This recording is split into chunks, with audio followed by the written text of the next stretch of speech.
Hello students, नमस्कार।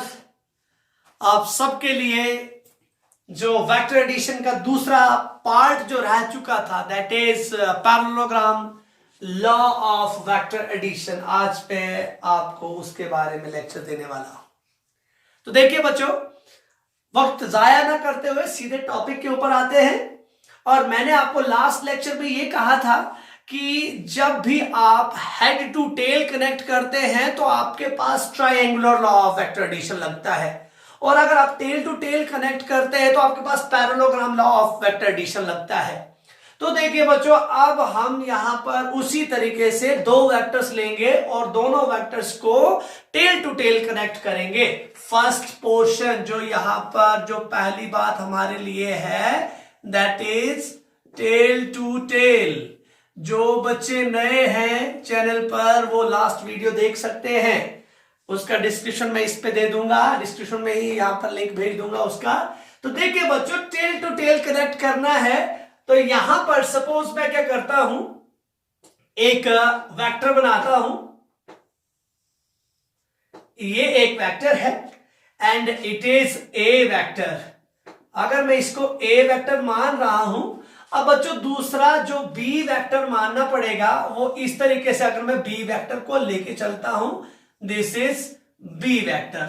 तो यहां पर ध्यान दीजिएगा, पहले वाले केस में, ट्रायंगल वाले केस में हमने क्या करा था कि दो सेम ऑर्डर वाले होते थे। तो यहां पर आप देखेंगे कि इन दोनों का जो ये है पैरेललोग्राम नाम क्यों दिया, मींस हमें अपने दिमाग से एक इमेजिनरी पैरेललोग्राम बनानी पड़ेगी।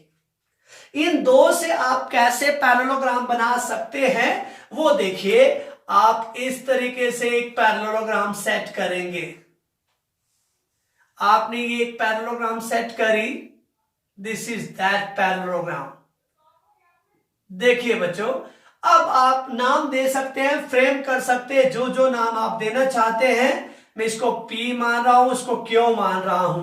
तो बच्चों यहां पर जो डेफिनेशन है, यहां पर जो लॉ बनाया गया है वो क्या है, जैसे triangular law of vector addition में बनाया गया था कि दो सेम साइड्स, मतलब दो ऑर्डर और उसके बाद उनके ऑपोजिट ऑर्डर वाला रिजल्टेंट कहलाता था। मतलब ट्रायंगुलर लॉ में कुछ इस तरीके से हमने कहा था that this is resultant of A and B, but यहां पर डिफरेंट है क्योंकि वहां पर हेड टू टेल था, यहां पर टेल टू टेल है।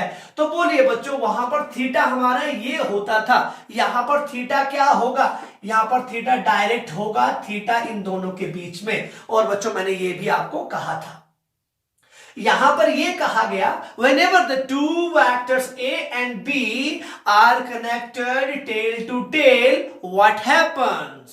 हम ये करते हैं, एक इमेजिनरी पैरेललोग्राम बनाते हैं। और इमेजिनरी पैरेललोग्राम बनाने के बाद हम क्या करेंगे, जो उसका डायगोनल होगा वो इन दो वेक्टर्स का क्या देगा बच्चों, इन दो वेक्टर्स का रिजल्टेंट देगा। इसका मतलब हमें यहां से ये डायगोनल खींचना पड़ेगा। तो देखिए बच्चों, ये जो डायगोनल है ये इन दो का रिजल्टेंट देगा। इसके और इसके डिफरेंस आपको समझ आ गए होंगे। इसका मतलब मैं इसको थोड़ा बोल्ड लाइन से दिखा देता हूं, that it's the resultant of these two. तो बच्चों इसका मतलब पहली बात टेल टू टेल, दूसरी बात इमेजिनरी पैरेललोग्राम, तीसरी बात डायगोनल। बस काम तमाम। मतलब ये आप खुद बना सकते हैं कि डायगोनल जो है वो रिजल्टेंट देगा। इसका मतलब यहां पर रिजल्टेंट ये आया तो आप दोबारा से ये लिखेंगे, resultant R is equals to A plus B। तो R क्या कहा जाएगा, डायगोनल।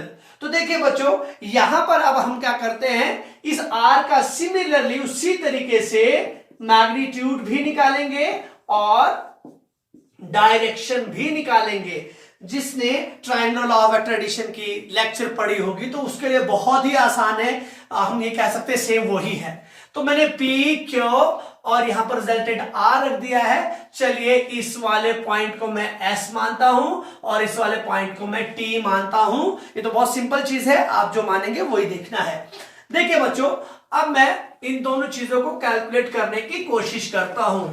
तो ये आपने लिख दिया होगा कि टेल टू टेल कनेक्ट होना चाहिए, इमेजिनरी पैरेललोग्राम होनी चाहिए और डायगोनल होना चाहिए। अब हम उसको कैलकुलेट करते हैं। देखिए बच्चों, यहां पर आप फिर से क्या करेंगे, यहां पर एक ट्रायंगल बनाने की कोशिश करेंगे जो राइट एंगल्ड ट्रायंगल हो। तो आप अगर इसको बी मान रहे हैं, अगर ये आपके पास बी है तो बच्चों ये भी आपके पास बी होगा। अगर ये ए है तो ये भी आपके पास ए होगा। अब फर्क क्या होगा बच्चों कि हम यहां पर ठीक उसी तरीके से इसको थोड़ा आगे फॉरवर्ड करते हैं और यहां पर इस पॉइंट को टी डालते हैं, यहां से एक परपेंडिकुलर ड्रॉ करते हैं। सपोज मैं इसको इस परपेंडिकुलर का नाम रख देता हूं, जो मैंने वर्ड यूज नहीं किया, जो अल्फाबेट यूज नहीं किया होगा। लेट अस कंसीडर कि इसको एक्स मानता हूं। अब देखिए बच्चों, ये वाली चीज भी मैं आपको बोल चुका हूं कि ये बी का ये कंपोनेंट क्या होता है, ये बी कॉस थीटा होता है और ये वाला कौन सा कंपोनेंट होता है, बी साइन थीटा होता है। अब आप बोलेंगे कि थीटा तो वहां पे यहां पर प्लेस था, तो कोई बात नहीं बच्चों, जितना थीटा ये है वही तो ये भी थीटा होगा यहां, इसका मतलब यहां पर भी ये थीटा ही होगा। बस बच्चों उसी तरीके से सेम वे में आप चलेंगे और यहां पर लिखेंगे इन राइट एंगल्ड ट्रायंगल, कौन सा है, PXS। PXS तो बच्चे क्या हो जाएगा, इस पे आपके पास दोबारा से पाइथागोरस थ्योरम लगाएंगे आप। SP square is equals to PX square plus SX square. देखिए PX स्क्वायर और SX स्क्वायर बेस का ये पाइथागोरस थ्योरम मैंने इस पे लगाया, यहां पर आ जाएगा R square equals to PX square के लिए A plus b cos theta, A plus b cos theta का स्क्वायर प्लस SX के लिए B साइन थीटा स्क्वायर। तो बोलिए बच्चों, ये ठीक उसी तरीके से A square plus B square cos square theta plus twice AB cos theta plus B square sine square theta.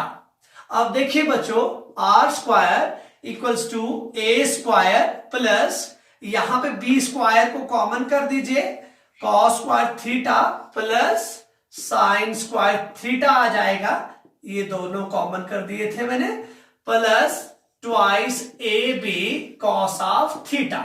अब बोलिए बच्चों, R square equals to A square plus B square plus twice A B cos of theta. तो बच्चों आप सोच रहे होंगे कि ये तो सेम ही क्वेश्चन है, फर्क सिर्फ इतना था इस थीटा को यहां पे प्लेस करते। तो देखिए बच्चों, यहां से आपके पास दोबारा से रिजल्टेंट जो निकला, A square plus B square plus twice A B cos of theta. अब जाएंगे बच्चों उसकी डायरेक्शन पर, how to calculate the direction. Direction के लिए दोबारा से इन ट्रायंगल PXS, तो बोले बच्चों PXS ट्रायंगल पे आप दोबारा से क्या करेंगे, यहां पर उसी तरीके से ये एंगल दोबारा से अल्फा बना देंगे। A के साथ आपने उस रिजल्टेंट का एंगल अल्फा बना दिया, तो बोलिए बच्चों किसके बराबर हो जाएगा, अब यह आ जाएगा tan alpha is equals to SX divided by PX perpendicular upon base. तो देखिए बच्चों, tan alpha equals to B sine theta divided by A plus B cos theta. तो बच्चों this is the lecture which is same, वो same है, सिर्फ दो differences मैंने आपको बोल दी, ये थीटा यहां पे जाएगा, बाकी आपने triangular law of vector addition और parallelogram law of vector addition बाकी टोटली सेम है। तो देखिए बच्चों, इस लेक्चर में आपको मैंने बताया कि parallelogram law of vector addition क्या होता है। अब थोड़ा सा इस लेक्चर को और आपके लिए थोड़ा सा इजी बना देते हैं और एक दो कॉन्सेप्ट और डाल देते हैं इसमें, कि अगर आपके पास एक कॉन्सेप्ट में यहां पर इन्वॉल्व करवाऊंगा, दैट इज यूनिट वेक्टर्स। जो हमने लास्ट टाइम पढ़े थे वो भी हम पढ़ चुके हैं, magnitude 1 and direction in the direction of that vector. तो आज मैं बोलूंगा कि आपके पास अगर वेक्टर को आपने दर्शाना है, उसका पिक्टोरियल रिप्रेजेंटेशन देना है, तो आप उस वेक्टर को कैसे कैसे बोलेंगे। तो आपके पास फ्रेम ऑफ रेफरेंस से आप रूबरू होंगे। फ्रेम ऑफ रेफरेंस मींस आपके पास तीन एक्सिस आप लेंगे, एक्स एक्सिस लेंगे, वाई एक्सिस लेंगे और जी एक्सिस लेंगे, और उनके ऊपर आप क्या बताएंगे, आप बताएंगे कि ये तीनों के तीनों एक्सिस, तो सबसे पहले आप अपनी 6th 7th 8th क्लास से ही पढ़ रहे हैं कि ये तीनों के तीनों एक्सिस एक दूसरे के म्यूचुअली परपेंडिकुलर होने चाहिए। और बच्चों अगर म्यूचुअली परपेंडिकुलर होने चाहिए तो फिर उनके अक्रॉस, उनके अलोंग कुछ यूनिट वेक्टर्स भी तो होंगे। मींस देखिए मैं अभी आपको बता देता हूं, शायद ही आपको समझ आ गया हो। मैं इसको मिटाऊंगा और अभी आपको बताऊंगा कि आपके पास अगर हम एक वेक्टर को किसी फ्रेम ऑफ रेफरेंस के अंदर रिप्रेजेंट करवाना चाहें तो कैसे करवा सकते हैं, जिसको आप रेजोल्यूशन ऑफ द वेक्टर्स भी कहते हैं। तो स्टूडेंट्स थोड़ा ध्यान दीजिएगा, ये भी बहुत आसान है। मैं यहां पर अब आपको बताने वाला हूं parallelogram law of vector addition. आपको समझ आ गया होगा, ये सिमिलरली उसी तरीके का है जिस तरीके का आपके पास triangular law of vector addition था। अब यहां पर क्या करेंगे हम, मैं सबसे पहले एक कोऑर्डिनेट सिस्टम ड्रॉ कर देता हूं। ये और ये, this is x, this is y and this is z। तो देखिए बच्चों, ये पॉइंट ओरिजिन होता है, सारे जानते हैं। तो ये एक डायरेक्शन, दो डायरेक्शन, तीन डायरेक्शन, तो आप समझते हैं बच्चों कि अगर डायरेक्शन है तो वेक्टर का कहीं ना कहीं रोल यहां पर होगा। तो मैं यहां से ये कहूंगा कि यहां से कोई अगर वेक्टर इधर ड्रॉ किया जाए तो x डायरेक्शन में, याद रख लीजिएगा, x डायरेक्शन में हम क्या करते हैं, यहां पर y डायरेक्शन भी लिख दूंगा और सिमिलरली नीचे z डायरेक्शन भी लिख दूंगा और कहूंगा कि x डायरेक्शन में यूनिट वेक्टर कौन सा रखा जाता है, हमेशा याद रखिएगा। x डायरेक्शन में यूनिट वेक्टर जो होता है वो i, उसके ऊपर कैप, आई कैप। ये गोला नहीं लगाइएगा, ये तो मैं आपको रिप्रेजेंट करने के लिए जा रहा हूं। I cap is the unit vector along X axis. X direction में कौन सा यूनिट वेक्टर होगा बच्चों, आई कैप। वाई एक्सिस में कौन सा होगा, वाई एक्सिस में होता है जे कैप, और जेड एक्सिस में होता है बच्चों के कैप। याद रख लीजिएगा, y एक्सिस में j कैप और k एक्सिस, z एक्सिस में k कैप। इसका मतलब यह है कि अगर हमारे पास इस तरीके से आ रहा है कि चलिए आपके पास फोर्स जो है आपके पास 6 न्यूटन है और किस डायरेक्शन में है, नॉर्थ ईस्ट डायरेक्शन में है। अब बोलिए बच्चों, ये तो सिंपल है ना, इसमें तो दे दिया 6 न्यूटन उसका मैग्नीट्यूड है और वो किस डायरेक्शन में, नॉर्थ ईस्ट डायरेक्शन में है। लेकिन बच्चों जैसे जैसे चीजें कॉम्प्लेक्स होती जाती हैं तो फिर उस पे हमें रेफरेंस से दिखाया जाता है। ये बोला जाता है कि x से इतनी दूरी पर, y से इतनी दूरी पर, मतलब ओरिजिन से x डायरेक्शन में इतनी दूरी पर, y डायरेक्शन में इतनी दूरी पर और z डायरेक्शन में इतनी दूरी पर, जो आप मैथमेटिक्स में भी कर चुके, ग्राफ्स बनाने सीखे होंगे आपने। तो देखिए बच्चों, इसका मतलब अब मैं फोर्स वेक्टर अगर दिखाना चाहूं तो मैं ये दिखा सकता हूं कि फोर्स का Fx, तो देखिए बच्चों Fx मतलब मैं फोर्स पूरा तोड़ रहा हूं। Fx कौन सा कंपोनेंट है बच्चों, ये एक्स कंपोनेंट है, मतलब एक्स कंपोनेंट का मैग्नीट्यूड, इसके साथ कौन सा कैप आएगा, आई कैप, एक्स का आ गया आई कैप। अब मैं यहां पर लिख दूंगा एफ वाई, कौन सा कंपोनेंट आएगा वाई के लिए, जे कैप, और अब डालूंगा एफ जी और यहां पर के कैप।